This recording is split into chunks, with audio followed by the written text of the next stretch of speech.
Durante a Segunda Guerra Mundial, Adolf Hitler utilizava um trem especial para viajar entre Berlim, a Toca do Lobo, na frente oriental, a chancelaria do Reich, em Berchtesgaden e diversos outros centros estratégicos do regime nazista. Conhecido como Führer-Sonderzug, ou simplesmente Trem Especial do Führer, ele foi destruído por ordem do próprio Hitler poucos dias após seu suicídio, em abril de 1945. Mas afinal, o que sabemos sobre esse misterioso trem? O Führer-Sonderzug fazia parte de uma frota especial chamada Sonderzüge, composta por trens projetados para transportar as mais importantes autoridades e departamentos do Estado alemão. Os nazistas compreendiam o enorme valor da propaganda e da presença pública. Hitler queria um meio de transporte que lhe permitisse viajar pelo país, encontrar autoridades, realizar reuniões estratégicas e, ao mesmo tempo, ser visto pela população alemã. No início da Segunda Guerra Mundial, cerca de 25 trens especiais estavam em operação. Havia unidades destinadas a ministérios do governo, departamentos da Wehrmacht e da Luftwaffe, além de trens exclusivos para figuras importantes do Terceiro Reich, como Hermann Göring. Considerando o alto nível da engenharia ferroviária e industrial alemã da época, esses trens eram extremamente sofisticados e adaptados às necessidades de seus ocupantes. Ainda assim, o trem de Hitler estava em outro nível. Embora externamente fosse quase idêntico aos demais, seu interior escondia equipamentos muito mais avançados. Era, sem dúvida, o trem pessoal mais bem equipado de sua época. Na prática, ele funcionava como um verdadeiro quartel-general móvel. À medida que a guerra avançava, viajar de avião se tornava cada vez mais perigoso devido à ameaça constante de caças inimigos. O trem passou então a ser a alternativa mais segura para os deslocamentos do líder nazista.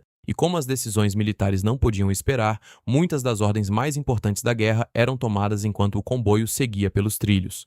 Dentro do trem, Hitler comandava campanhas militares, discutia estratégias com seus principais assessores e conduzia assuntos de Estado. O Führer-Sonderzug também servia como palco para encontros diplomáticos de alto nível. Entre os líderes que embarcaram nele estavam o Marechal Philippe Pétain, da França de Vichy, Benito Mussolini, da Itália, e Francisco Franco, o ditador da Espanha. Foi a bordo desse trem que Hitler comemorou seu 52º aniversário, em abril de 1941, enquanto inspecionava tropas alemãs envolvidas na ocupação dos Balcãs. Mas isso era apenas o começo. O verdadeiro impressionante estava escondido dentro desse gigante de aço, um complexo sistema de segurança, comunicação e comando que transformava o Führer-Sonderzug em um dos veículos mais extraordinários já construídos durante a Segunda Guerra Mundial. Grande parte da história do Führer-Sonderzug permanece envolta em mistério até hoje. Os registros sobre suas viagens eram tratados com extremo sigilo. Assim que uma missão terminava, era prática comum destruir toda a documentação relacionada ao trajeto. Além disso, quase nenhuma informação sobre os deslocamentos era divulgada antes da partida ou durante a viagem. Por isso, tudo o que sabemos atualmente vem de fontes indiretas, registros das empresas responsáveis pela construção do trem,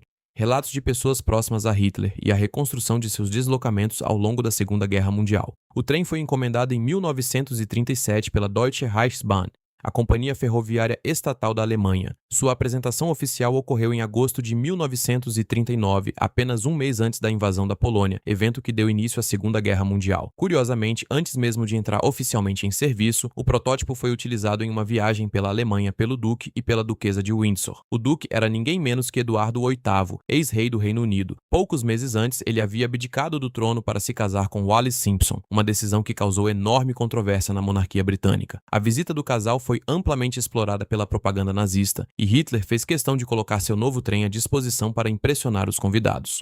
Com o início da guerra, o Führer-Sonderzug passou a ser utilizado com frequência.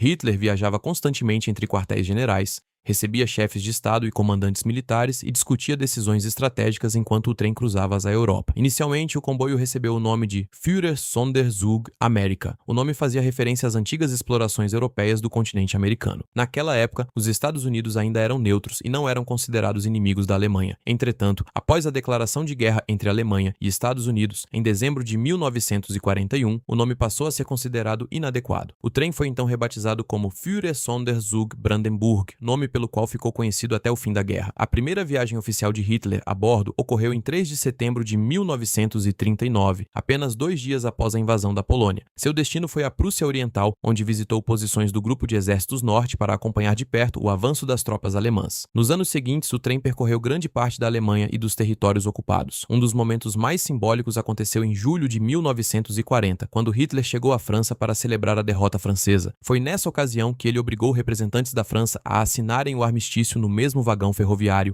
onde, em 1918, a Alemanha havia assinado sua rendição na Primeira Guerra Mundial. A escolha do local não foi por acaso, tratava-se de um ato cuidadosamente planejado para humilhar os franceses e simbolizar a vingança alemã. Após essa vitória, Hitler retornou ao Reich sendo recebido por multidões entusiasmadas. No entanto, conforme a guerra se prolongava e os riscos aumentavam, ele passou a evitar qualquer contato direto com o público, deixando de aparecer nas janelas do trem por questões de segurança. Mas o que realmente tornava o Führersonderzug extraordinário eram suas dimensões e sua tecnologia. O comboio mede aproximadamente 350 metros de comprimento, era formado por 10 a 16 vagões, dependendo da missão, e pesava cerca de 1.200 toneladas. Em sua configuração máxima, podia transportar cerca de 200 pessoas entre militares, assessores, seguranças e funcionários. Apesar do tamanho impressionante, o trem era surpreendentemente rápido para a época. Enquanto o trem blindado norte-coreano Taeyang-ho raramente ultrapassa os 55 km por hora, o Führersonderzug podia atingir até 120 km por hora. Para garantir que a viagem jamais fosse interrompida, ele era puxado por duas locomotivas a vapor. Se uma apresentasse falhas, a outra poderia continuar o percurso sem comprometer a missão. Por dentro, o luxo contrastava com o cenário da guerra. A decoração seguia o elegante estilo Art Nouveau, muito popular no início do século XX. O principal vagão era conhecido como Führerwagen, reservado exclusivamente para Hitler. Nele havia uma sala de estar, 3 quartos para convidados, seus aposentos particulares e até um banheiro revestido em mármore. Era justamente nessa sala que aconteciam as reuniões diárias com os principais comandantes militares e conselheiros do regime nazista. Nas extremidades desse vagão ficavam compartimentos ocupados pelos guarda-costas pessoais de Hitler, que permaneciam de prontidão durante toda a viagem.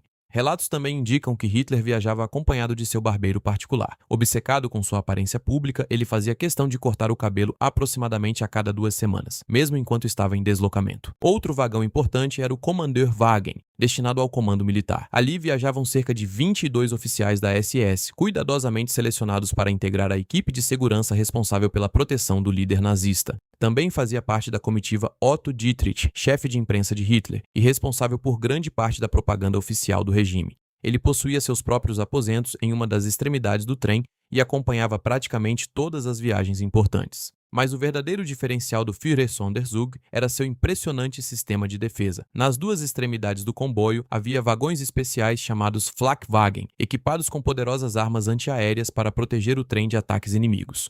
Cada um deles carregava um canhão Flak-Vierling 38, composto por 4 canhões automáticos de 20 mm.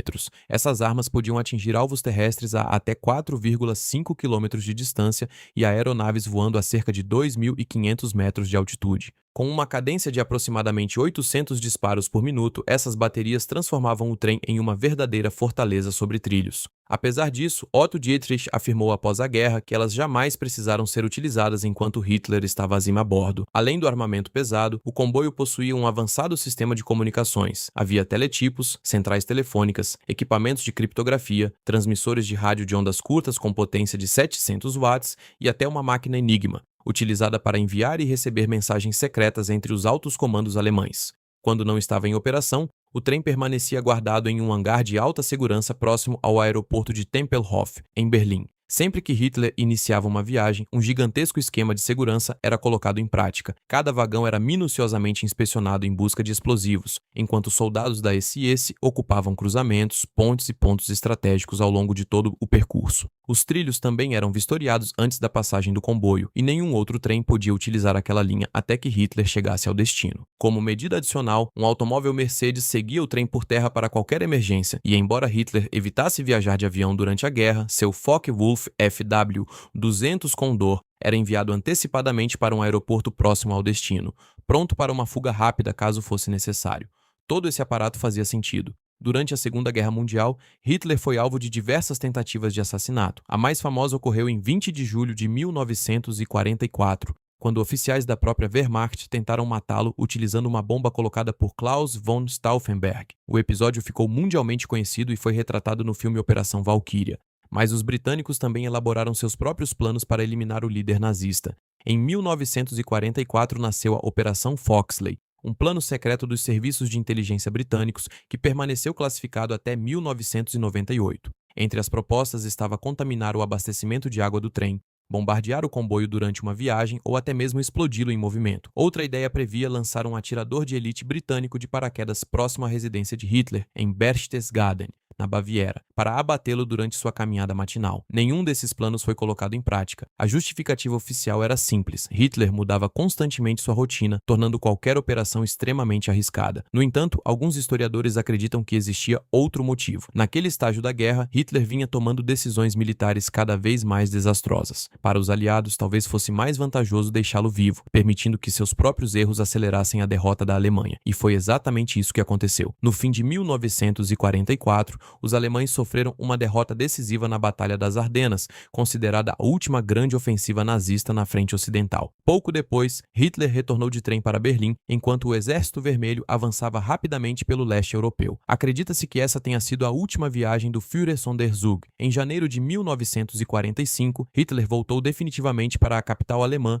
e jamais deixou Berlim novamente. Com o colapso do Terceiro Reich cada vez mais próximo, ele emitiu suas últimas ordens. Entre elas, determinou que o almirante Karl Dönitz assumisse a liderança da Alemanha após sua morte e ordenou a seu ajudante pessoal, Julius Schaub, que destruísse completamente seu trem especial para impedir que ele caísse nas mãos dos aliados. A ordem, porém, não foi cumprida imediatamente. Somente em 7 de maio de 1945, cerca de uma semana após o suicídio de Hitler, unidades da SS explodiram grande parte do comboio. Mesmo nos últimos dias da guerra, enquanto a Alemanha já estava derrotada, integrantes da SS continuaram cometendo atrocidades, assassinando centenas de milhares de judeus durante os meses finais do conflito. Apesar da explosão, o Führersonderzug não foi totalmente destruído. Diversos vagões sobreviveram e acabaram sendo recuperados pelos exércitos britânico e norte-americano, que os utilizaram na Alemanha ocupada após o fim da guerra. Na década de 1950, os vagões remanescentes foram devolvidos à Alemanha Ocidental. Curiosamente, o chanceler Konrad Adenauer utilizou parte desse antigo trem como seu transporte oficial. Com o passar das décadas, os últimos vagões foram sendo aposentados. Hoje, parte do antigo trem de Hitler ainda existe. Os antigos vagões restaurante e de convivência foram preservados e atualmente fazem parte do acervo do Museu Alemão de Locomotivas a Vapor, na cidade de Neuenmarkt, onde permanecem como um dos poucos vestígios sobreviventes de um dos mais secretos e sofisticados quartéis generais móveis da Segunda Guerra Mundial.